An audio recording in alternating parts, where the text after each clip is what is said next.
তৃণমূল কংগ্রেসের শহীদ দিবস উপলক্ষে 21শে জুলাই কলকাতায় আয়োজিত হতে চলেছে দলের অন্যতম বড় রাজনৈতিক সমাবেশ।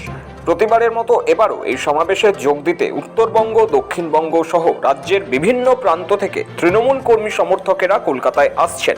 রবিবার সকাল থেকেই শিলিগুড়ি, কোচবিহার, জলপাইগুড়ি, আলিপুরদুয়ার, মালদা, দিনাজপুর সহ একাধিক জেলা থেকে ট্রেনে চেপে শিয়ালদা, হাওড়া পৌঁছন তৃণমূলের কর্মীরা।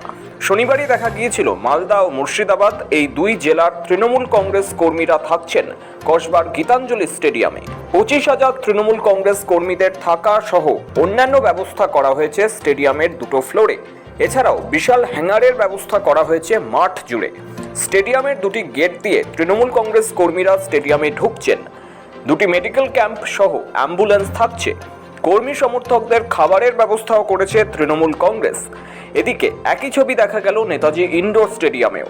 রবিবারই ব্যবস্থাপনা খতিয়ে দেখতে যান রাজ্যের মন্ত্রী অরূপ বিশ্বাস, চন্দ্রিমা ভট্টাচার্যরা। আমরা তো সবাই আশায় থাকি, নেত্রী কি পথ নেত্রীর পথ ধরেই তো আমরা এগিয়ে যাচ্ছি।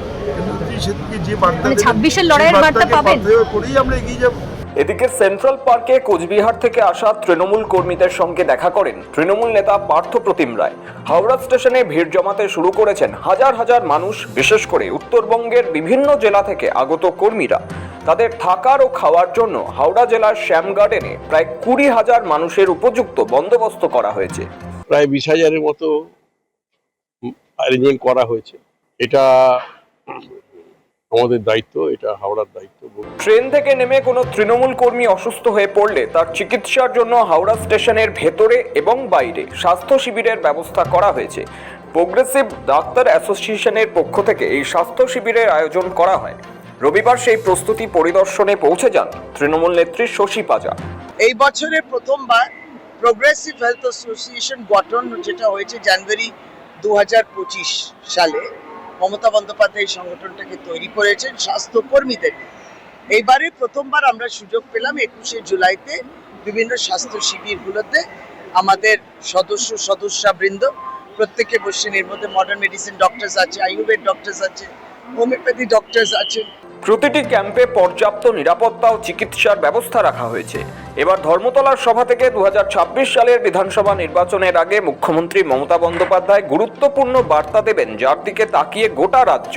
লোকসভা নির্বাচনের ফলাফলের পরে এই শহীদ দিবস সমাবেশ তৃণমূলের কাছে এক প্রকার শক্তি প্রদর্শনের মঞ্চ।